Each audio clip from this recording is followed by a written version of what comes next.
अब बंगाल पे चलते हैं। बंगाल पे तमाम सर्वे 28 के आसपास भारतीय जनता पार्टी को पहुंचा रहे हैं, 25 से 28 के आसपास।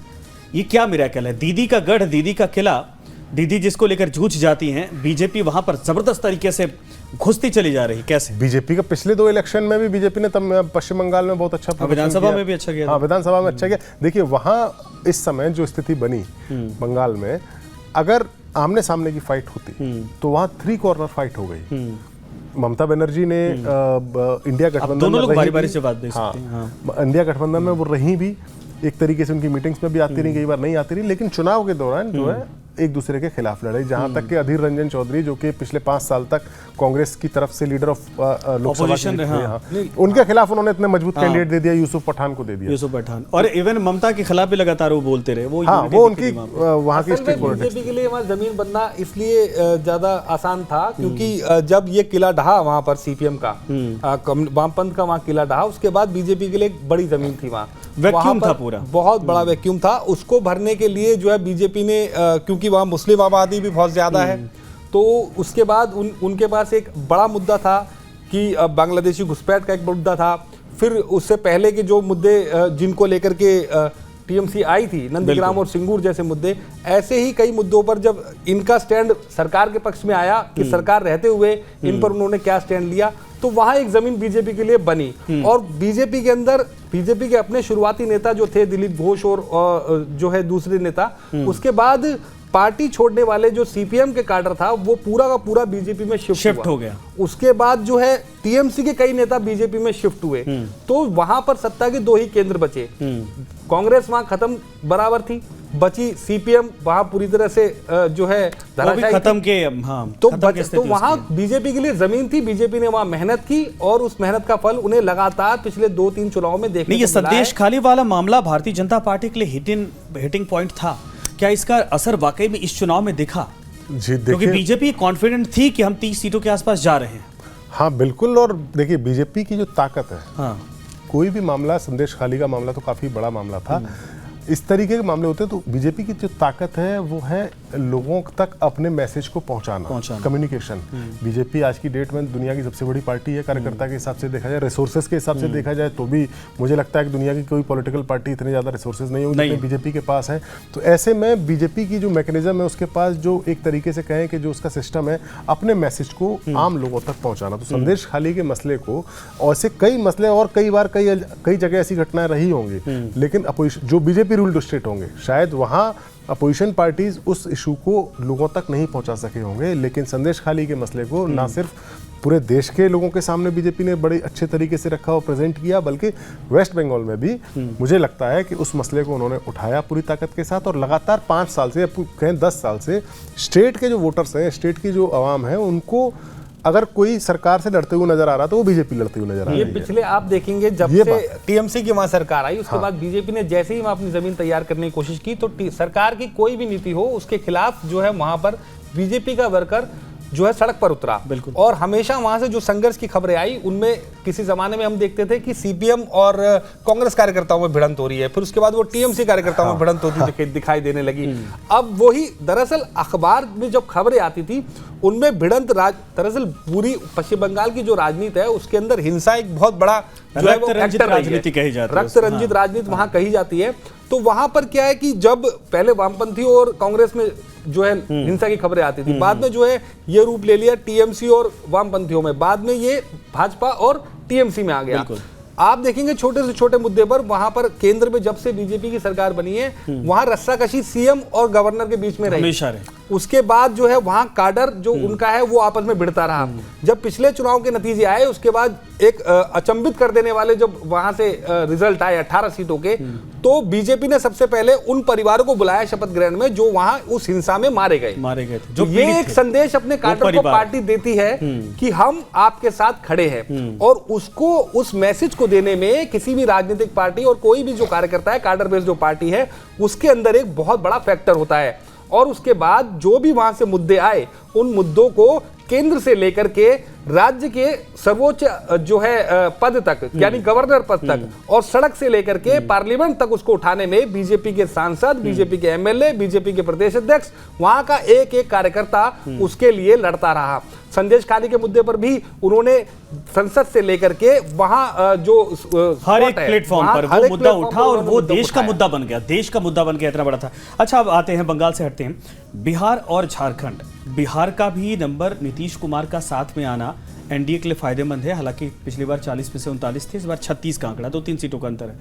और लेकिन मिराकल है झारखंड में 13 में से 10 से 11 सीटें अकेले जो है कि भारतीय जनता पार्टी लेके आ रही, जबकि वहां का मुख्यमंत्री गिरफ्तार हुआ और कहा जा रहा था कि सिंपैथी वोट जाएगा हाँ, जेएमएम के साथ, ये बात लेकिन नहीं हुआ। बिल्कुल सही आपने कही, और इस तरह की बात थी, और गठबंधन लड़ा एक साथ इनका मिलके, कांग्रेस और जेएमएम के साथ। वहाँ कोई रस्साकशी भी नहीं थी। हाँ, और देखिए, जो हमने एक इंडिया अलायंस की जो गठबंधन बना, उस गठबंधन की 1-2 रैलियां भी रांची में हुई। जब हेमंत सोरेन जेल गए तो उनकी पत्नी हाँ, उनको लाया गया और वो उन्होंने रैलियों में भाषण दिए। तो विपक्ष की तरफ से इस मूवमेंट को, उस मोमेंटम को कैपिटलाइज करने के लिए पूरी कोशिश की गई। लेकिन बीजेपी की तरफ से आप देखें तो एक आदिवासी फैक्टर जो था कि भाई एक आदिवासी सीएम को, चीफ मिनिस्टर को जेल भेज दिया, ये एक सिंपैथी की बात थी, ये मेन पॉइंट ये था। लेकिन बीजेपी ने उससे पहले ही अपना दाव खेल लिया था। उन्होंने छत्तीसगढ़ में एक आदिवासी को मुख्यमंत्री बनाया, राष्ट्रपति एक आदिवासी को बनाया। तो वो जो आप एक मैसेज देने की कोशिश अपोजिशन की तरफ से की गई कि एक आदिवासी को बड़ी कुर्सी पर बीजेपी नहीं बैठते हुए देखना चाहती है, लेकिन बीजेपी उससे पहले ही देश की सबसे बड़ी कुर्सी पर एक आदिवासी महिला को बैठा चुकी है। छत्तीसगढ़ में आपने एक आदिवासी को चीफ मिनिस्टर बना दिया। तो बीजेपी के दाव सारे के सारे, बीजेपी ने अपनी सारी चालें, अगर ये एग्जिट पोल के रिजल्ट सही है तो हम मानते हैं कि हाँ, उसने अपनी सारी की सारी चालें सही समय पर सही तरीके से चली हैं। झारखंड में उन्होंने 14 सीटें आई थिंक हैं, तो 14 में से अगर 11-12 सीटें जीत रही है बीजेपी, तो एक तरीके से क्लीन स्वीप का है। पिछली बार भी इतनी ही सीटें जीती थी उन्होंने, उसको मेंटेन कर पा रही। क्योंकि देखिए संजय, जो नॉर्थ इंडिया, सेंट्रल इंडिया या वेस्ट इंडिया है, वहाँ बीजेपी मैक्सिमम सीट्स ले चुकी है पिछले 2 बार से। ठीक है। तो 303 जो सीटें आई वो, उसमें आप सोचिए कि सारी सीटें कंप्लीटली उन्होंने जीती थी। 1-2 सीट अगर भले ही मान लो झारखंड में जीत गए, या बिहार में 39 सीटें जीती 40 में से, है ना, और मध्य प्रदेश में जीती 29 में से 28 सीटें, या राजस्थान की 25 में से 25, गुजरात की 26 में से 26, दिल्ली 7 में 7, हरियाणा 10 में से 10, हिमाचल 4 में से 4, उत्तराखंड 5 में से 5। तो इतना तो ऑलरेडी वो जीती चुकी है।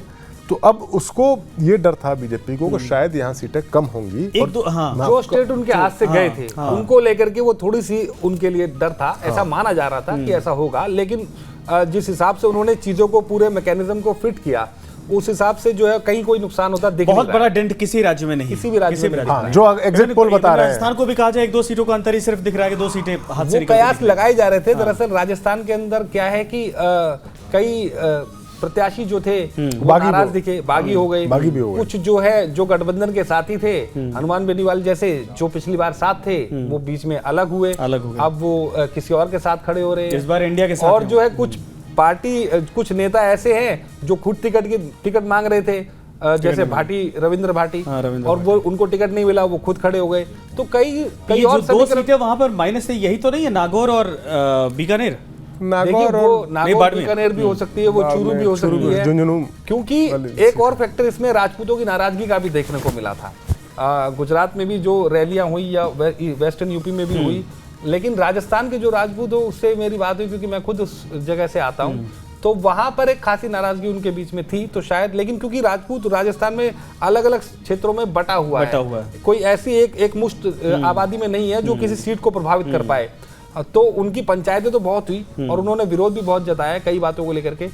तो इसी वजह से शायद ये 3, 4, 5 सीटों का उसमें नुकसान दिखाई दे रहा है। ऐसी लेकिन एक पॉइंट मैं और ऐड करूंगा ना, कि जैसे राजपूत वोटर माना जाता था ट्रेडिशनली बीजेपी का वोटर, या ब्राह्मण ट्रेडिशनली बीजेपी का वोटर है, सवर्ण वोटर को बीजेपी का ट्रेडिशनल वोटर माना जाता था कि इन्हीं लोगों की पार्टी है। लेकिन अब पिछले 10 साल में, जब से नरेंद्र मोदी सरकार चल रही है देश में, और बीजेपी काफ़ी एक्टिव तरीके से पूरे देश में अपना प्रचार और प्रसार कर रही है, हम लोगों ने ये नोटिस किया है कि अब बीजेपी के अम्ब्रेला के अंदर देश में कई सारी जातियां आ चुकी हैं, फिट हो चुकी हैं। फिट हो चुकी हैं। अब ये नहीं कह सकते कि कोई एक जाति अगर नाराज है तो वो बीजेपी को नुकसान पहुंचा देगी, एक तो दो जातियों पर्टिकुलर के सीट आधार पर पर जिन नुकसान पहुंचा नेताओं ने देगी। राजनीति शुरू की थी उनके लिए सबसे बड़ी चुनौती तो यही बन गई। हाँ, जो बिल्कुल बन गई। 25-30 सीटें लेके आते थे वो परिवार तक सिमट जा रहे हैं। हाँ, बिल्कुल बन ये गई सबसे है। बड़ी दिक्कत तो इनको सामने, उनके सामने यही खड़ी हो गई। मुझे लगता है कि आप देखिए यूपी और यूपी बिहार सबसे में बड़ी आप और बिहार में जो 2 राज्य थे, हाँ। इन दोनों राज्यों के अंदर 80 और 40 सीटें लगा के चलेंगे हम। 120 सीटों के जो 2 राज्य हैं, इन दोनों राज्यों के अंदर जो सबसे बड़े नेता थे, जो पिछड़ों के सिरमौर थे, उन नेताओं की हालत आज ये हो गई है कि वो अपने खुद के गढ़ पे सीटें निकालना उनके लिए मुश्किल हो रही है। अपने परिवार के सदस्य जीत रहे, बाकी कोई अरे नहीं। परिवार, पिछली बार तो परिवार नहीं जीत परिवार पाए थे, भी डिम्पल नहीं यादव जीत हार गई थी। इस बार भी आप देखिए कन्नौज में अखिलेश यादव ने पहले अपने भाई को कैंडिडेट बनाया, भाई को या भतीजे को शायद। उसके बाद जब कैंडिडेट बनाया तो पता चला पहले कि अखिलेश यादव चुनाव खुद नहीं लड़ेंगे, लेकिन जब स्टेट के माफ कीजिएगा जिले के जो अधिकारी पदाधिकारी थे समाजवादी पार्टी के, वो लोग जाके अखिलेश से मिले और उन्हें समझाया कि वोट सीट नहीं निकाल सकते, आपको खुद ही आना पड़ेगा, वरना कन्नौज की सीट चली जाएगी। फिर अखिलेश यादव ने 1 दिन पहले या 2 दिन पहले आई थिंक नाम भरने का बड़ा वो रैंडमली अनाउंस किया और जाके कई सीटों पर ऐसा हुआ, कई सीटों पर ऐसा हुआ। शिवपाल का नाम पहले था, शिवपाल के बाद उनके बेटे का नाम दिया गया, बदायूं पर। कई सीटों पर ऐसा हुआ। आप देखिए और टोक रहा हूँ आपको, ये कहा जाता है यूपी में कि यादवों की पार्टी है, समाजवादी पार्टी, वहाँ यादव। आप देखिए इस बार कैंडिडेट्स देखिए तो मुझे लगता है शायद जितने भी यादव कैंडिडेट होंगे वो केवल परिवार के लोग ही यादव कैंडिडेट, इसके अलावा उन्होंने इवन बिहार में भी ये स्ट्रेटजी अपनाई गई है। क्योंकि बाकी ओबीसी जो जातियां हैं, जो डोमिनेंट जातियां हैं यूपी में, जैसे कुर्मी जाति है, वो कुर्मियों का एक तरीके से कहा जाए तो मुलायम सिंह यादव जब अपनी राजनीति करते थे, चरम पर थे, तब सोनेलाल पटेल के साथ उनका साथ रहता था और एक तरीके से तो एक पिछड़ों का एक पूरा एक ब्लॉक तैयार किया था, जिसके लीडर भले ही मुलायम सिंह यादव थे, लेकिन उन्होंने यूपी के हर कोने में, हर छोर में एक छोटा छोटा मुलायम सिंह यादव खड़े कर दिए थे। मिर्जापुर तक, अवध बेल्ट से लेके पूर्वांचल तक उन्होंने बेनी प्रसाद वर्मा, सोनलाल पटेल और भी कई नेता पिछड़ों के बनाए हुए थे, जो उनके खुद थे भी, वो खुद भी थे। लेकिन उसके बाद जो है ये पार्टी जब यादवों में सिमट के रह गई, फिर यादवों के बाद भी परिवार तक में सिमट के रह गई, तब जाकर के वो पिछड़ा जो वोटर था वो अपने आप को ठगा सा छला सा महसूस करने लगा और उसको एक शेल्टर जो दिया वो उसका एक बड़ा सेक्शन अब बीजेपी में जा चुका है। बिल्कुल बीजेपी। अच्छा, बीजेपी का ये यूपी में अगर जिक्र हो रहा है तो ये इस बार जीत का श्रेय किसको दिया जाएगा? क्योंकि लोकल लोगों से बात करेंगे तो योगी के नाम पर हर एक आदमी सेटिस्फाइड है, कहता बड़ा अच्छा काम कर रहे हैं, ये है वैसे वैसे, और प्रधानमंत्री भी जाते तो उनकी चर्चा करते। तो ये असल में यूपी के वोटरों पर प्रधानमंत्री का असर था, योगी जी का असर था, या फिर जैसा राज्यों में देखा जाता है कि लोकसभा चुनाव में अलग मसला होता है, अलग चेहरे पर लोग भरोसा करते हैं और विधानसभा में अलग। छतरी एक ही बीजेपी है, लेकिन दोनों नेताओं की कद अलग अलग है। प्रधानमंत्री नरेंद्र मोदी अपने आप में एक बहुत बड़ा फैक्टर है। आप कोई भी सीट देख लीजिए, एक जाति का आकलन देख लीजिए कि इस जाति का उधर जाएगा, उस जाति का उधर जाएगा, ये मुद्दा वो मुद्दा, और उसके बाद 1-1.5 लाख वोट एक्स्ट्रा आप मान लीजिए प्रधानमंत्री नरेंद्र मोदी के नाम पर अलग से पड़ेगा, अलग से पड़ जाता है ना। तो वो अपने आप में एक बहुत बड़ा मुद्दा है प्रधानमंत्री नरेंद्र मोदी। लोकसभा का चुनाव अगर हो रहा है तो निश्चित तौर पर वो मोदी जी के नाम से वोट पड़ रहा है। उसमें वैल्यू एडिशन की अगर हम बात करें तो वैल्यू एडिशन यूपी के योगी जी का, क्योंकि 2014 में तो अखिलेश यादव की सरकार थी, फिर भी बीजेपी 70 के आसपास सीटें जीती थी शायद, है ना। तो वो 73 सीटें जीती थी। तो ये जो इलेक्शन है ये पूरा का पूरा प्रधानमंत्री नरेंद्र मोदी का ही इलेक्शन है, या था मान लीजिए, अब तो वोट पड़ चुका है। अब राज्यों के भी बाद में जो चुनाव होते हैं उसके अंदर भी हम देखेंगे तो मोदी के फेस पर ही वोट। सीएम योगी एक तरीके से वैल्यू एडिशन उस पे है, क्योंकि मान के चलते हैं लोग कि भाई ये मोदी और योगी की जोड़ी है। इस तरह से हम भी कई जगह गए थे तो वहाँ हमने देखा था, लोगों से बात हुई तो वो सेटिस्फाइड दिखे कि भाई देश का नाम पीएम मोदी ऊपर ले जा रहे हैं और प्रदेश में गुंडों पर शिकंजा या कानून व्यवस्था जो है योगी जी का।